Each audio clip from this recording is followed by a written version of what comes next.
Carl Jung, la vie a commencé pour moi, le jour où je me suis enfin trouvé. Fermez les yeux un instant. Imaginez-vous devant une rivière calme, si calme que même le son de l'eau semble être un murmure ancien. Vous observez les petites vagues se former, s'en aller, et vous réalisez que pendant des années, vous n'avez été que cela, un observateur, en marge, sans le courage ou peut-être sans la conscience que vous pouviez plonger. Peut-être que votre vie a été ainsi, pas exactement une erreur, mais un scénario écrit par d'autres mains, guidé par des attentes qui n'étaient pas les vôtres, par des schémas qui ne sont pas nés dans votre cœur. Et, dans ce processus silencieux, vous avez continué d'exister, mais pas de vivre.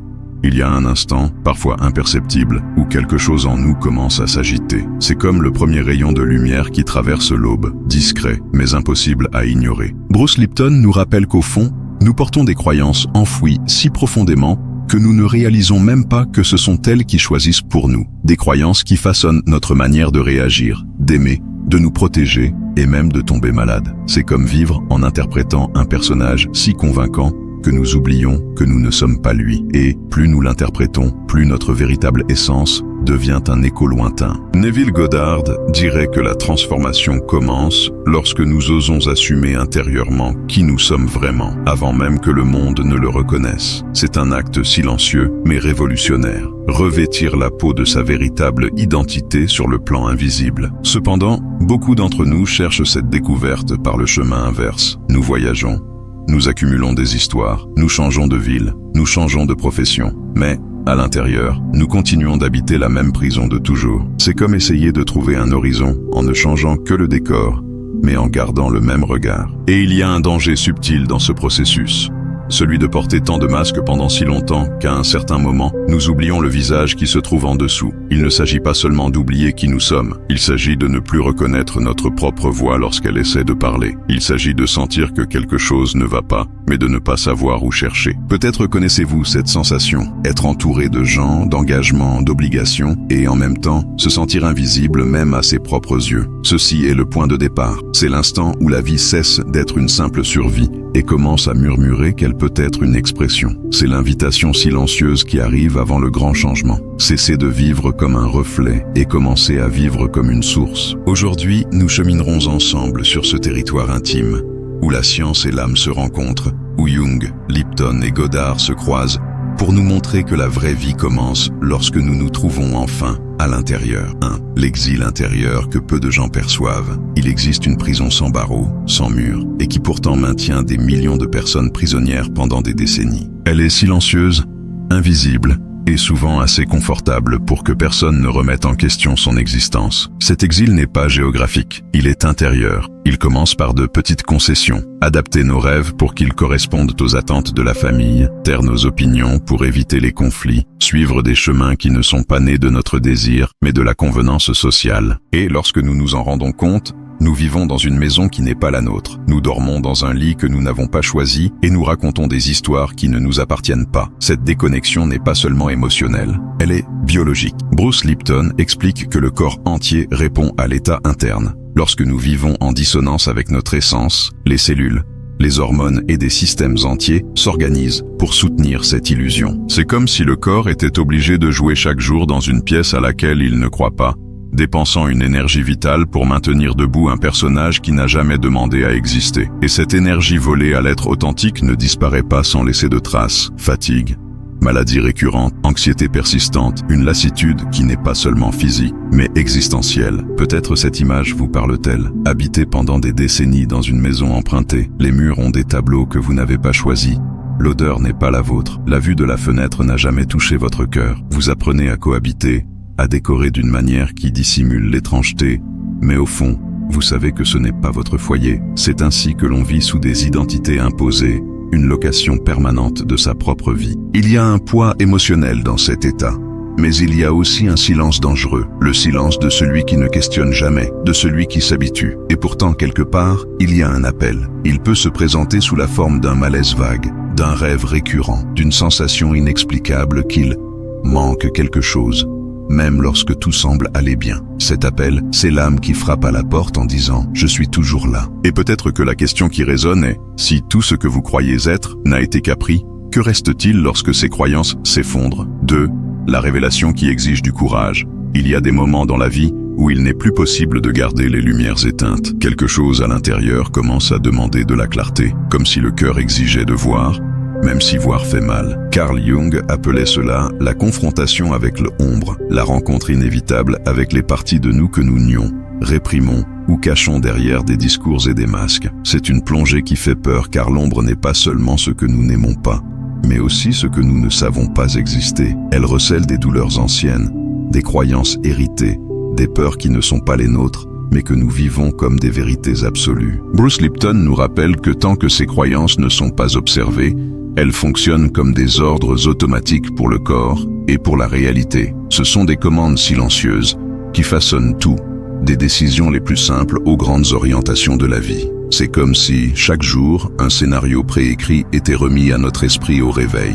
Et nous, obéissants, le suivions sans réaliser qu'il existe la possibilité de déchirer le papier et d'en écrire un autre. Cette prise de conscience, lorsqu'elle arrive, est un choc. Nous ne sommes pas aussi libres que nous le pensons. Identifier les schémas qui se répètent comme un écho fait partie de cet éveil. Peut-être réalisez-vous que vous attirez toujours le même type de relation, le même type de perte, le même type d'obstacle. Et ce n'est ni une punition, ni de la malchance. C'est le reflet d'une identité intérieure qui n'a pas encore été renouvelée. Le monde extérieur répond à ce que l'esprit profond soutient. Tant que le personnage reste sur scène, la pièce sera toujours la même. L'instant de cette révélation est comme ouvrir une fenêtre après des années dans une chambre fermée. La lumière entre, mais avec elle vient la poussière en suspension, visible pour la première fois. C'est beau, mais aussi inconfortable, parce que maintenant, il n'est plus possible de faire semblant de ne pas voir. Le courage qui naît ici n'est pas bruyant. C'est une force silencieuse qui dit « Je vais regarder cela, même si ça fait mal, parce que je ne peux plus vivre loin de moi-même. » Et à ce stade, vous pourriez sentir qu'il ne s'agit pas de changer le monde extérieur, mais d'entrer sur son propre terrain intérieur et d'arracher les racines qui n'appartiennent pas à votre histoire. C'est un travail intime,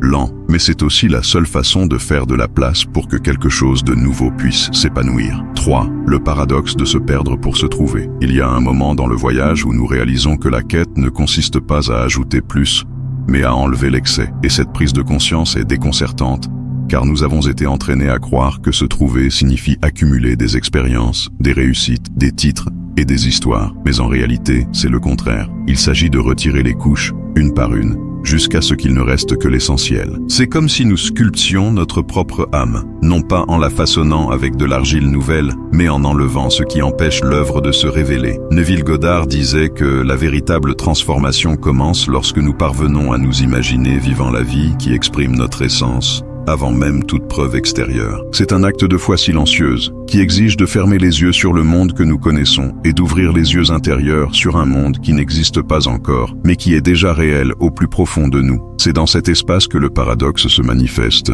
Pour se trouver, il faut être prêt à se perdre l'ancienne version de soi, les certitudes confortables, les rôles qui furent un jour un abri, mais qui ne sont aujourd'hui qu'une prison. Cette perte, cependant, n'est pas un vide destructeur, c'est un vide fertile, comme le silence de la terre avant la première pluie. C'est la pause qui prépare le terrain pour la bonne graine. Ce qui semble être une absence est en réalité un espace qui se libère pour que quelque chose de plus vrai puisse entrer. Mais pour en arriver là, il est inévitable de traverser la sensation d'être sans sol, sans carte, sans boussole. C'est le moment où beaucoup retournent à l'ancien scénario, à l'identité connue, même si elle ne leur sert plus. Imaginez un sculpteur devant un bloc de pierre massif. Il n'ajoute rien, il retire. Chaque coup, chaque fragment qui tombe, révèle ce qui a toujours été là. Il en va de même pour l'identité. Ce que nous sommes ne se construit pas, il se révèle. Et souvent, la plus grande preuve d'amour-propre est d'avoir la patience de se laisser révéler au bon moment. Lorsque nous acceptons ce processus, quelque chose change dans notre façon de regarder ce que nous avons perdu. Il ne s'agit plus de sentir que des parties de nous ont été arrachées, mais de réaliser que ce qui est tombé n'était pas vraiment à nous. Et à cet instant, nous commençons à comprendre que nous n'avons pas besoin de nous prouver au monde, seulement de nous permettre d'exister, sans masque et sans hâte, au rythme de ce qui est vrai. 4. Le corps comme témoin de l'identité. Le corps est plus qu'un véhicule qui nous transporte à travers la vie. Il est une mémoire vivante, un enregistrement sensible de tout ce que nous croyons être. Chaque cellule, chaque battement de cœur, chaque respiration porte l'écho des histoires que nous nous racontons. Lorsque nous vivons en cohérence avec notre vérité, le corps s'épanouit, la chimie interne s'équilibre, l'énergie vitale se renouvelle, et même le regard semble plus clair. Mais lorsque nous nous éloignons de cette vérité, il nous alerte. D'abord, par des signes subtils, puis par des cris silencieux qui se manifestent sous forme de maladie, de tension et de fatigue qui ne passent pas. Bruce Lipton explique que nos émotions et nos croyances sont comme des commandes qui parlent directement à notre biologie. La joie sincère, la gratitude profonde et la paix intérieure ne sont pas seulement des états d'âme, ce sont des fréquences capables de modifier l'expression génétique, activant des processus de guérison et de régénération. Tout comme un jardin s'épanouit lorsqu'il reçoit de la lumière, de l'eau et des soins, le corps se réorganise lorsque notre identité intérieure est alignée avec ce que nous sommes vraiment. La vie nous en offre des indices en permanence. Pensez à la différence entre une journée vécue en cohérence et une autre en dissonance. Dans la première, même face aux défis, il existe une énergie tranquille qui vous soutient. Dans la seconde, chaque geste semble lourd, comme si le corps portait non seulement son propre poids, mais aussi celui d'une histoire qui ne lui appartient pas. Cette différence n'est pas subjective. Elle est physique, chimique, mesurable. C'est la preuve que l'esprit et le corps dansent sur la même musique et que changer la mélodie intérieure transforme tout le mouvement extérieur. De telles histoires n'appartiennent pas seulement aux livres. Il y a des gens qui, en réalignant leur identité, ont changé non seulement de direction dans la vie, mais aussi de santé, de vitalité, de présence. Certains ont quitté des carrières qui drainaient leur énergie et ont trouvé des emplois qui nourrissaient leur âme. D'autres ont vu des symptômes disparaître lorsqu'ils ont commencé à vivre plus en vérité avec eux-mêmes. Ce ne sont pas des miracles au sens mystique du terme. Ce sont des réponses naturelles d'un système qui, enfin, fonctionne en cohérence. C'est peut-être pour cela que des phrases simples comme « Votre corps entend tout ce que votre âme murmure » portent tant de vérité, car au fond, le corps est un miroir fidèle. Il ne négocie pas, ne ment pas, ne fait pas de concessions. Il reflète avec exactitude la fréquence que nous habitons à l'intérieur. Et lorsque cette fréquence est celle de l'authenticité, rien ne peut empêcher l'épanouissement qui s'ensuit. La renaissance par l'intégration. Il y a un point dans le voyage où il n'est plus possible de revenir en arrière. Non pas parce que quelqu'un nous l'interdit, mais parce que nous avons déjà goûté à ce que c'est de vivre en alignement avec ce que nous sommes. C'est comme si, après avoir bu l'eau cristalline d'une source, le palais n'acceptait plus l'eau trouble de la rivière. Ce point, c'est l'intégration, lorsque la conscience, le corps et l'âme commencent à parler la même langue. Bruce Lipton nous montre que lorsque l'environnement interne, croyances, émotions, concentration, s'harmonise avec l'identité authentique, tout le système répond comme un écosystème sain. Le corps cesse de gaspiller de l'énergie à soutenir des incohérences et commence à investir dans la régénération. L'esprit, autrefois occupé à maintenir de faux récits, s'ouvre à la création de nouvelles possibilités. C'est un état où la vie cesse d'être une survie pour devenir une pleine expression. Neville Goddard dirait qu'à ce stade, nous vivons intérieurement comme celui que nous sommes déjà,